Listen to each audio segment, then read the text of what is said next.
ಎಲ್ಲರಿಗೂ ನಮಸ್ಕಾರ. ನಾನು ರಾಜೇಶ್ವರಿ. ರಾಜಿ ಅಡುಗೆ ಚಾನಲ್ಗೆ ನಿಮ್ಮೆಲ್ಲರಿಗೂ ಸ್ವಾಗತ. ನಾವು ಇವತ್ತು ತುಂಬಾ ಆರೋಗ್ಯಕರವಾದ ತುಂಬಾ ರುಚಿಯಾಗಿರೋ ಹೋಟೆಲ್ ಶೈಲಿಯಲ್ಲಿ ಮೇಕೆಕಾಲಿನ ಸೂಪ್ ಹೇಗೆ ಮಾಡೋದು ಅಂತ ನೋಡೋಣ. ಈ ಸೂಪಂತೂ ಆರೋಗ್ಯಕ್ಕೆ ತುಂಬಾ ಒಳ್ಳೆಯದು.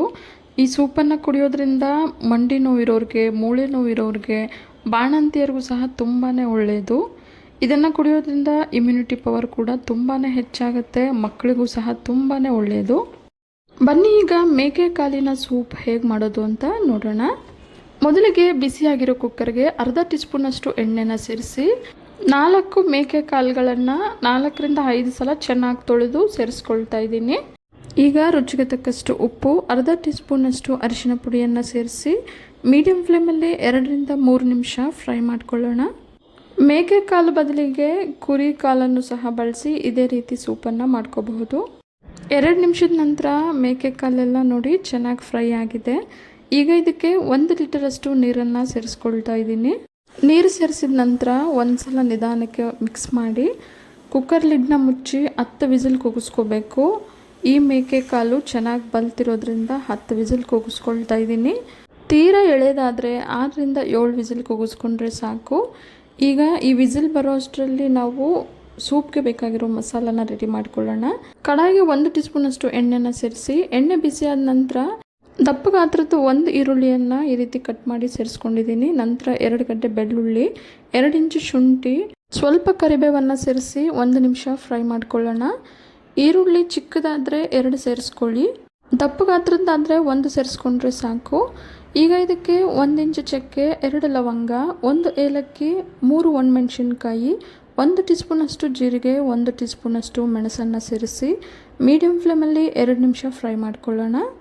ಖಾರ ಜಾಸ್ತಿ ಇಷ್ಟಪಡೋರು ಮೆಣಸು ಹಾಗೆ ಒಣಮೆಣಸಿನ್ಕಾಯನ್ನು ನಿಮ್ಮ ರುಚಿಗೆ ತಕ್ಕಂತೆ ಸೇರಿಸ್ಕೋಬಹುದು. ಈಗ ಇದಕ್ಕೆ 1 ಕೈ ಹಿಡಿಯಷ್ಟು ಕೊತ್ತಂಬರಿಯನ್ನು ಸೇರಿಸಿ 1 ನಿಮಿಷ ಫ್ರೈ ಮಾಡ್ಕೊಳ್ಳೋಣ. ಈಗ ಮಸಾಲ ಪದಾರ್ಥಗಳೆಲ್ಲ ಚೆನ್ನಾಗಿ ಫ್ರೈ ಆಗಿದೆ. ಗ್ಯಾಸ್ ಫ್ಲೇಮನ್ನು ಆಫ್ ಮಾಡಿ ಇದು ಪೂರ್ತಿಯಾಗಿ ತಣ್ಣಗಾದ ನಂತರ ಮಿಕ್ಸಿ ಜಾರ್ಗೆ ಸೇರಿಸಿ ಸ್ವಲ್ಪ ನೀರನ್ನು ಸೇರಿಸಿ ನೈಸಾಗಿ ಪೇಸ್ಟ್ ಮಾಡ್ಕೊಳ್ಳೋಣ. ಸೂಪ್ಗೆ ಬೇಕಾಗಿರೋ ಮಸಾಲ ಈಗ ರೆಡಿಯಾಗಿದೆ. 10 ವಿಸಿಲ್ ನಂತರ ಕುಕ್ಕರ್ ಲಿಡ್ಡನ್ನು ತೆಗೆದು ನೋಡೋಣ. ಬನ್ನಿ ನೋಡಿ, ಕಾಲೆಲ್ಲ ಚೆನ್ನಾಗಿ ಬೆಂದು ಮೇಲೆಲ್ಲ ಎಣ್ಣೆ ಎಷ್ಟು ಚೆನ್ನಾಗಿ ತೇಲ್ತಿದೆ. ಈಗ ಗ್ಯಾಸ್ ಫ್ಲೇಮನ್ನು ಆನ್ ಮಾಡಿ ನಾವು ಮಸಾಲ ರುಬ್ಬಿಟ್ಟಿದ್ವಲ್ಲ ಆ ಪೇಸ್ಟನ್ನು ಈಗ ಸೇರಿಸ್ಕೊಳ್ಳೋಣ. ಮಸಾಲ ರುಬ್ಬಿರೋ ಜಾರ್ಗೆ ಸ್ವಲ್ಪ ನೀರನ್ನು ಸೇರಿಸಿ ಇದಕ್ಕೆ ಸೇರಿಸ್ಕೊಳ್ತಾ ಇದ್ದೀನಿ. ನಂತರ ರುಚಿಗೆ ತಕ್ಕಷ್ಟು ಉಪ್ಪನ್ನು ಸೇರಿಸಿ ನಿಧಾನಕ್ಕೆ ಚೆನ್ನಾಗಿ ಮಿಕ್ಸ್ ಮಾಡ್ಕೊಳ್ಳೋಣ. ಕಾಳುಗಳನ್ನು ಬೇಯಿಸ್ಕೊಳ್ಬೇಕಾದ್ರೂ ಉಪ್ಪನ್ನು ಸೇರಿಸಿದ್ವಿ. ಈಗ ಮಸಾಲ ಸೇರಿಸಿದ ನಂತರನೂ ಸಹ ರುಚಿಗೆ ತಕ್ಕಂತೆ ಸ್ವಲ್ಪ ಉಪ್ಪನ್ನು ಸೇರಿಸಿ ಮತ್ತೆ 2 ಗ್ಲಾಸಷ್ಟು ನೀರನ್ನು ಸೇರಿಸ್ಕೊಳ್ತಾ ಇದ್ದೀನಿ. 1 ಟೀ ಸ್ಪೂನಷ್ಟು ಧನಿಯಾ ಪುಡಿಯನ್ನು ಸೇರಿಸಿ ಮತ್ತೊಮ್ಮೆ ಮಿಕ್ಸ್ ಮಾಡ್ಕೊಳ್ಳೋಣ. ನೀರನ್ನು ನಿಮಗೆ ಸೂಪ್ ಕನ್ಸಿಸ್ಟೆನ್ಸಿ ಯಾವ ರೀತಿ ಬೇಕೋ ಅದನ್ನು ನೋಡಿ. ಸೂಪ್ ಗಟ್ಟಿಯಾಗಬೇಕಂತಂದರೆ ನೀರನ್ನು ಕಡಿಮೆ ಸೇರಿಸ್ಕೊಳ್ಳಿ, ಅಥವಾ ತೆಳುವಾಗಬೇಕಂತಂದರೆ ನೀರನ್ನು ಜಾಸ್ತಿ ಸೇರಿಸ್ಕೊಳ್ಳಿ. ಈಗ ಮೀಡಿಯಂ ಫ್ಲೇಮಲ್ಲೇ 5 ನಿಮಿಷ ಚೆನ್ನಾಗಿ ಕುದಿಸ್ಕೊಳ್ಳೋಣ. ಮಸಾಲ ಪದಾರ್ಥಗಳನ್ನು ನೈಸಾಗಿ ಪೇಸ್ಟ್ ಮಾಡಿ ಸೇರಿಸಿರೋದ್ರಿಂದ ಮಕ್ಕಳು ಸಹ ಆರಾಮಾಗಿ ಕುಡಿಬಹುದು. ಈ ಸೂಪನ್ನು ಮಸಾಲ ರುಬ್ಬದೇನೂ ಸಹ ಮಾಡ್ಕೋಬಹುದು. ಈರುಳ್ಳಿ ಕೊತ್ತಂಬರಿಯನ್ನು ಸಣ್ಣಗೆ ಹೆಚ್ಚಿ ಶುಂಠಿ, ಬೆಳ್ಳುಳ್ಳಿ, ಜೀರಿಗೆ, ಮೆಣಸನ್ನು ಕುಟಾಣಿಲಿ ಕುಟ್ಕೊಂಡು ನಂತರ ಖಾರದ ಪುಡಿ, ಧನಿಯಾ ಪುಡಿಯನ್ನು ಸೇರಿಸಿ ನೀರು ಎಷ್ಟು ಬೇಕೋ ಅಷ್ಟನ್ನು ಸೇರಿಸಿ ಒಟ್ಟಿಗೆ ಕೂಗಿಸ್ಕೊಂಡ್ರೆ ಸೂಪ್ ರೆಡಿ ಆಗುತ್ತೆ. ಮಸಾಲ ರುಬ್ಬದೇನೆ ತುಂಬಾ ಬೇಗ ಸೂಪ್ ಮಾಡೋದಾದರೆ ಈಗ ನಾನು ಹೇಳಿರೋ ಹಾಗೆ ಮಾಡ್ಕೋಬಹುದು, ಅಥವಾ ಮಸಾಲಾನ ರುಬ್ಬಿ ನಿಧಾನಕ್ಕೆ ಇದೇ ರೀತಿ ಮಾಡ್ಕೊಳ್ಳಿ. 2 ರೀತಿಲೂ ರುಚಿ ತುಂಬಾ ಚೆನ್ನಾಗಿ ಬರುತ್ತೆ. 5 ನಿಮಿಷ ಸೂಪನ್ನು ಚೆನ್ನಾಗಿ ಕುದಿಸ್ಕೊಂಡಿದ ನಂತರ ಗ್ಯಾಸ್ ಫ್ಲೇಮನ್ನು ಆಫ್ ಮಾಡೋಣ. ಬಿಸಿ ಬಿಸಿಯಾದ ತುಂಬಾ ರುಚಿಯಾಗಿರೋ ಮೇಕೆ ಕಾಲಿನ ಸೂಪು ಸರ್ವ್ ಮಾಡೋದಕ್ಕೆ ರೆಡಿಯಾಗಿದೆ. ನಾವು ಈ ಮೇಕೆ ಕಾಲುಗಳನ್ನು 10 ವಿಸಿಲ್ ಕೂಗಿಸ್ಕೊಂಡಿರೋದ್ರಿಂದ ರಸ ಎಲ್ಲ ಬಿಟ್ಟು ರುಚಿ ತುಂಬಾ ಚೆನ್ನಾಗಿರುತ್ತೆ.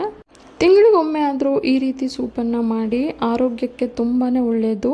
ಹಾಗೆ ಕ್ಯಾಲ್ಶಿಯಂ ಸಹ ಹೆಚ್ಚಾಗೋದಕ್ಕೆ ಈ ಸೂಪ್ ತುಂಬಾ ಸಹಾಯ ಮಾಡುತ್ತೆ. ಕಡಿಮೆ ಮಸಾಲ ಪದಾರ್ಥಗಳನ್ನು ಬಳಸಿ ಮಾಡಿರೋದ್ರಿಂದ ಸಣ್ಣ ಮಕ್ಕಳಿಂದ ಹಿಡಿದು ವಯಸ್ಸಾಗಿರೋ ಹಿರಿಯರವರೆಗೂ ಆರಾಮಾಗಿ ಈ ಸೂಪನ್ನು ಕುಡಿಬಹುದು. ಇವತ್ತಿನ ಈ ಮೇಕೆ ಕಾಲಿನ ಸೂಪ್ ನಿಮಗೆಲ್ಲ ಇಷ್ಟ ಆಗಿದೆ ಅಂದ್ಕೊಂಡಿದ್ದೀನಿ. ಇಷ್ಟ ಆಗಿದರೆ ಈಗಲೇ ಒಂದು ಲೈಕ್ ಮಾಡಿ, ಹಾಗೆ ನಿಮ್ಮ ಫ್ಯಾಮಿಲಿ ಆ್ಯಂಡ್ ಫ್ರೆಂಡ್ಸ್ ಜೊತೆ ಶೇರ್ ಮಾಡಿ. ಯಾರೆಲ್ಲ ಹೊಸದಾಗಿ ನನ್ನ ಚಾನಲ್ನ ನೋಡ್ತಿದ್ದೀರಾ ಈಗಲೇ ರಾಜಿ ಅಡುಗೆನ ಸಬ್ಸ್ಕ್ರೈಬ್ ಮಾಡ್ಕೊಳ್ಳಿ. ನೀವು ಮನೆಯಲ್ಲಿ ಈ ಸೂಪನ್ನು ಟ್ರೈ ಮಾಡಿ, ಹಾಗೆ ನಿಮ್ಗೆ ಹೇಗೆ ಬಂತು ಅಂತ ನಿಮ್ಮ ಅನಿಸಿಕೆ ಅಭಿಪ್ರಾಯಗಳನ್ನು ನನಗೆ ಕಮೆಂಟ್ ಮುಖಾಂತರ ತಿಳಿಸಿ. ಮತ್ತಷ್ಟು ಸುಲಭ ಹಾಗೂ ರುಚಿಯಾದ ರೆಸಿಪಿಯೊಂದಿಗೆ ಮುಂದಿನ ವಿಡಿಯೋದಲ್ಲಿ ಸಿಗೋಣ.